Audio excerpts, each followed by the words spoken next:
সবাইকে বিজ্ঞান একাডেমির পক্ষ থেকে স্বাগত জানাচ্ছি। আমি পূর্বে ক্লাস নিয়েছিলাম বৃহৎ আয় বিবরণীর, আজকের ক্লাস নিব আর্থিক বিবরণীর থেকে আসা সম্পদ পর্যন্ত।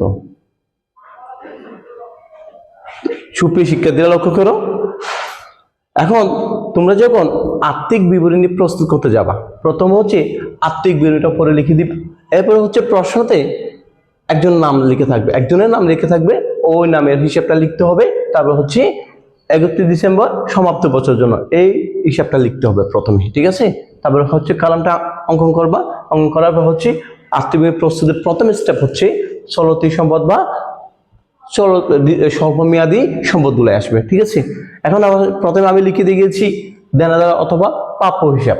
এখন তোমার এর মধ্যে দেনাদার অথবা প্রাপ্য হিসাব আছে। এরপরে হচ্ছে তোমার সমন্বয়ের মধ্যে ধারে বিক্রয় অথবা কোনো বিক্রয়ের টাকা হিসাবভুক্ত হয় নাই ওরকম লিখে থাকলে সেটা অলিখিত বিক্রয় বলে দেনাদারের সাথে যোগ হবে, ঠিক আছে। এই তো যোগ করা হচ্ছে, যোগ করার পর কোথায় আসবে, নিচে বসাতে হবে, কারণ দেনাদার অথবা প্রাপ্য হিসেব থেকে আরো অনেক কিছু বাদ যায়। এরপরে হচ্ছে কুরিন অথবা অদেয় পাওনা, এটা কোথেকে আসবে মনে রাখতে হবে।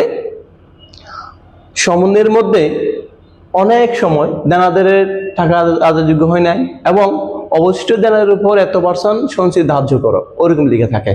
এখন যদি সমন্বয়ের মধ্যে যে টাকাটা আদায়যোগ্য হবে না ওরকম লিখে থাকলে সেটা কুরিন অথবা অদায়ী পাওনা বলে বাদ যাবে, ঠিক আছে। আমি আবার একটু রিপিট করে বলছি, খেয়াল করো। যদি সমন্বয়ের মধ্যে কোন দেনাদারের টাকা যদি আদায়যোগ্য হয় নাই এরকম লিখে থাকে, সেটা এই দেনাদার বা প্রাপ্য হিসাব থেকে তোমার হচ্ছে কুরিন বা অদায়ী পাওনা বলে বাদ যাবে। বাদ দেওয়ার পর ওই এন্ট্রির মধ্যে যদি থাকে এবং অবশিষ্ট দেনাদারের উপর 5% 10% সঞ্চয় ধার্য করা, সেটাও কুরিন সঞ্চয় বা অদায়ী পাওনা সঞ্চয় বলে বাদ দিয়ে দেখাতে হবে। আমি এই দেনাদারটা হচ্ছে কিভাবে লিখতে হয় সেটা আমি তোমাদের হচ্ছে পর্ব 1-এর মধ্যে দেখিয়েছিলাম সমন্বয়ের মধ্যে, ঠিক আছে। তোমরা ওখান থেকে চাইলে ক্লাসটি দেখে নিতে পারো। এরপর হচ্ছে যেটা খুব ইম্পর্টেন্ট এন্ট্রি, হাতে নগদ বা নগদ তহবিল। এখন তোমার র্যাবের মধ্যে হাতে নগদ অথবা নগদ তহবিল আছে। এরপর হচ্ছে বিবিধ ক্ষতিটা বাদ যাবে, কিভাবে বাদ যাবে। এখন তোমার এটা র্যাবের মধ্যে আছে, এটা বিবিধ ক্ষতি কোথায় থাকতে পারে, এটা সমন্বয় থাকবে, লিখে রাখতে পারে। তোমার হচ্ছে ট্যাক্স বাস থেকে তোমার 1000 টাকা 2000 টাকা চুরি হয়ে গেল অথবা দুর্ঘটনায় জনিত ক্ষতি হয়ে গেলে সেটা দেনার থেকে বিবিধ ক্ষতি বলে বাদ যাবে, বাদ দিয়ে এখানে চলে আসবে, ঠিক আছে। এবার হচ্ছে সমাপনী মজুত পণ্যটা আসবে। সমাপন থাকলে সেটা হচ্ছে তোমার যে সমন্বয়ের মধ্যে থাকে। অনেক সময় সমাপনী মজুত পণ্যের মধ্যে অব্যবহৃত মনিহারির অন্তর্ভুক্ত থাকলে সমাপনী মজুত পণ্য যত টাকা থাকবে সেখান থেকে ওই যত টাকা অব্যবহৃত মনিহার থাকবে সেটা বাদ দিয়ে দেখাতে হবে, ঠিক আছে। তারপর হচ্ছে অব্যবহৃত মনিটা আসবে।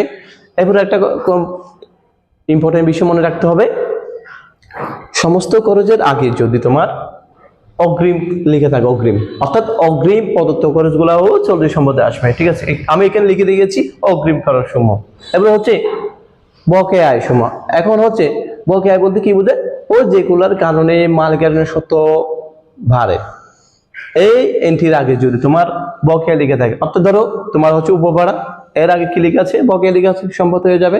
তো মনে রাখতে হবে যতগুলা বকেয়া আয় আছে সবগুলাও চলতি সম্পদ। এখন সবগুলো সম্পদ যোগ করার পর এখানে আসবে। এরপরে হচ্ছে নেক্সট এন্ট্রি হচ্ছে দীর্ঘমেয়াদী বিনিয়োগ। এখন দীর্ঘমেয়াদী কোনগুলা, তোমার হচ্ছে বিনিয়োগ আছে, সঞ্চয়পত্র আছে, লগ্নি আছে, এগুলো আগে তোমার 5% টাকা লিখে থাকবে, হ্যাঁ 5% থাকবে। এখন হচ্ছে ধরো 10% বিনিয়োগ লিখে টাকাটা এখানে লিখে দিব, পুরো টাকাটা সব চলে আসবে বসানোর পরে। এবার তৃতীয় এন্ট্রি হচ্ছে স্থায়ী সম্পদ। এখানে স্থায়ী সম্পদ অনেকগুলো আছে, আমি মূলত যেগুলো বেশি ইম্পর্টেন্ট এগুলো লিখে দেখাচ্ছি। তোমার আসবাবপত্র, যন্ত্রপাতি, কলকব্জা। এখন আসবাবপত্র, যন্ত্র, কলকব্জা আছে তোমার এমিলের মধ্যে। এখন সমন্বয়ের মধ্যে বলছে আর তোমার হচ্ছে আসবাবপত্রের উপর 5% 10% অবশ্যই ধার্য করো।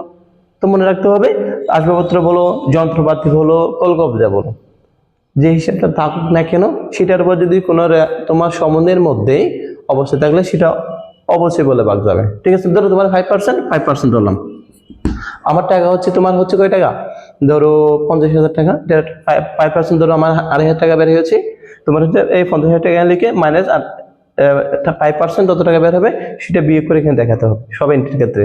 এবার হচ্ছে ইজারা সম্পত্তি। ইজারা সম্পত্তি প্রথম করে হবে, কারণ সেটার পর যদি কোনো যদি তোমার হচ্ছে লেখা থাকে 5 বছর, 6 বছর, 7 বছর, 3 বছর লেখা থাকলে ইজারা সম্পত্তির অবলোকন বলে বাদ যাবে। ঠিক আছে, এটা আমি লিখে দিয়েছিলাম সম্বন্ধের মধ্যে। ঠিক আছে, দেখে নিবা, বিয়োগ করে এখানে আসবে। তারপর হচ্ছে সুনাম আছে, ধরো সুনামের অবলোকনটা বাদ যায়, সুনাম থেকে সুনামের অবলোকন বাদ যাবে, কারণ অনেক সময় সুনাম হচ্ছে র্যামেলে লিখে থাকে সম্বন্ধে বলে 3 ভাগের 2 অংশ, 5 অংশ ওরকম হচ্ছে তোমার হচ্ছে অবলোকন ধরতে বলে, সেটাও বাদ যাবে। ঠিক আছে, বিয়োগ করে এখানে চলে আসবে। এখন করার পর চলতি সম্পদে একটা টাকা বের হয়েছি, এবার হচ্ছে দীর্ঘমেয়াদে একটা টাকা বের হবে, এবার হচ্ছে স্থায়ী সম্পদে একটা টাকা বের হবে। সবগুলো সম্পদ যোগ করে যেটা বের হবে সেটা হচ্ছে মোট সম্পদ।